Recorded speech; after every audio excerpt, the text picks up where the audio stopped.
आज हम कक्षा 10वीं में महत्वपूर्ण वस्तुनिष्ठ प्रश्नों के बारे में चर्चा करेंगे, जो कि इस वर्ष 32 अंक के वस्तुनिष्ठ प्रश्न आना है।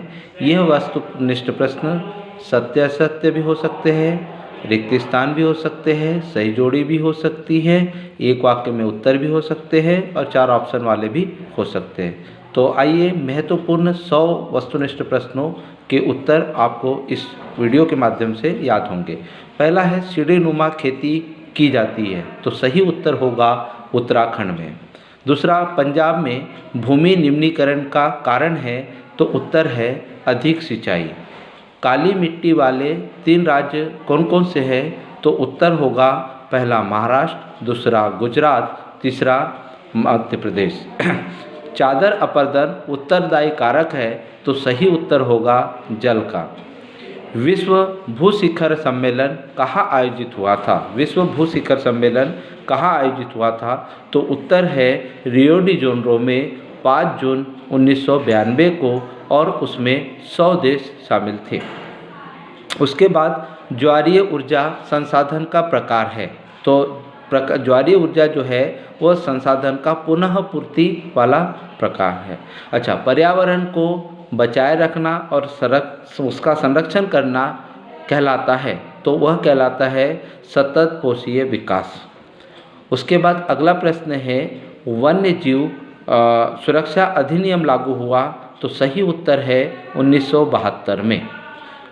उसके बाद हम पढ़ेंगे कि बांधों को आधुनिक मंदिर कहा, आधुनिक भारत के मंदिर कहा, तो किसने कहा था? तो सही उत्तर होगा जवाहरलाल नेहरू ने। उसके बाद प्रथम बहुउद्देशीय परियोजना लागू हुई थी। प्रथम बहुउद्देशीय परियोजना लागू हुई थी, तो वह है दामोदर घाटी में। खरीफ की फसलें कौन कौन सी है? तो खरीफ की फसल मुख्य रूप से जो है वह है धान, सोयाबीन और मक्का। रबी की फसल हैं, तो मुख्य रूप से रबी की 3 फसलें याद रखें, एक है गेहूँ, दूसरा चना, तीसरा मटर। हरित क्रांति के जनक और उसका संबंध बताओ? तो हरित क्रांति के जनक वी स्वामीनाथन हैं, और उसके जनक वी स्वामीनाथन हैं, और इसकी मुख्य फसल गेहूँ है। अच्छा, अगला प्रश्न है, भूदान ग्रामदान योजना किसने लागू की थी? भूदान ग्रामदान योजना किसने लागू की थी? तो सही उत्तर है विनोबा भावे ने। जैक ऑफ स्टेट कहा जाता है, तो सही उत्तर है मैग्नीज को। कोयले की सबसे अच्छी किस्म होती है, तो कोयले की सबसे अच्छी किस्म होती है एंथ्रासाइट कोयला। खनिज पर आधारित उद्योग कौन से हैं? तो लोहा इस्पात उद्योग और पेट्रोल उद्योग। ठीक है। उसके बाद प्रथम जूट मिल स्थापित हुई थी, तो वो हुई थी कहाँ? कोलकाता में हुई थी। उसके बाद प्रश्न बनते हैं कि बोकारो इस्पात संयंत्र स्थापित हुआ था, तो हुआ था 1972 में। एशिया महाद्वीप का सबसे बड़ा लोहा इस्पात कारखाना है, वह है टिस्को। उसके बाद हम पढ़ते हैं कि भारत का प्राचीनतम कृत्रिम बंदरगाह है, तो है चेन्नई में। ठीक है। अब हम इतिहास के महत्वपूर्ण प्रश्न पढ़ते हैं। इतिहास में फ्रांस की क्रांति कब और कहाँ हुई थी? तो फ्रांस की क्रांति 14 जुलाई 1789 को हुई थी, और उसके जो राजा थे वह लुई 16वां थे। नेपोलियन बोनापार्ट की हार कब हुई? तो 1815 में वाटरलू के युद्ध में हुई थी। रक्त और लौह की नीति किसने अपनाई थी? तो उत्तर था बिस्मार्क ने अपनाई थी। वियना संधि में शामिल देश कौन से थे? तो वियना में शामिल देश ब्रिटेन, रूस और प्रशा था। उसके बाद हम पढ़ते हैं नागरिक संहिता का निर्माण किसने किया था? तो नागरिक संहिता का निर्माण नेपोलियन ने किया था। इसको नेपोलियन संहिता भी कहते हैं, और इसका निर्माण 1804 में हुआ था। एक नारी रूपक था, तो एक नारी रूपक मारियन था। जलियांवाला बाग हत्याकांड कब हुआ था और कहाँ हुआ था? तो उत्तर है 13 अप्रैल 1919 को अमृतसर शहर में हुआ था।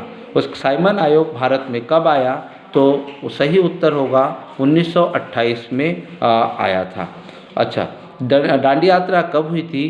तो दांडी यात्रा हुई थी 12 मार्च 1930 को। अगला प्रश्न है कि दलित एसोसिएशन का गठन किसने किया था? तो दलित एसोसिएशन का गठन डॉक्टर भीमराव अंबेडकर ने किया था, वह किया था 1930 में। स्वराज पार्टी का गठन किसने किया था? तो देशबंधु और मोतीलाल नेहरू ने किया था। अच्छा, अमेरिका में स्पेनिश सैनिकों में कौन सी बीमारी फैली थी? तो वह थी चेचक की बीमारी फैली थी। अफ्रीका में 1890 में पशुओं में कौन सी बीमारी फैली थी? वो थी रिडरपेक्स। अच्छा, भारत से विदेशों में जाने वाले अनुबंधित मजदूर को गिरमिटिया कहा जाता था। अच्छा, सेठ हुक्मदास ने पहली मिल कब खोली? तो खोली थी 1912 में कोलकाता में।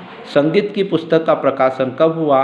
वह है 1900 ईस्वी में E.T. पाल द्वारा। ईस्ट इंडिया कंपनी कब आई? तो है 1600 ईस्वी में आई थी। जैतून प्रेस का आविष्कार कब हुआ? तो किसने किया? तो जॉन गुटनबर्ग ने किया था। अच्छा, मुद्रक ईश्वर की दी हुई महानतम देन है, ये किसने कहा था? ये कहा था मार्टिन लूथर ने। गीत गोविंद पुस्तक के लेखक कौन थे?